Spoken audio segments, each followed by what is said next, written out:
Ayan ma'am, look nyo po.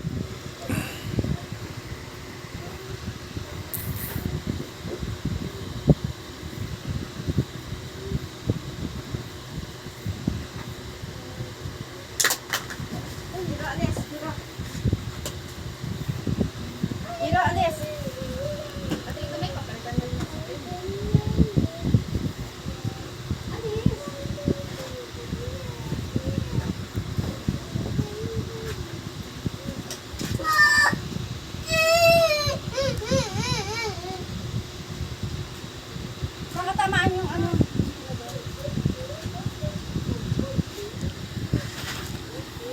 Ayan po, ganyan po kaganda. Yung nakita nyo po kaninang walang binilugan ko, yung sa message kayo mag-click, i-click mo yung message. Then tingnan naman natin kung ano na nangyari.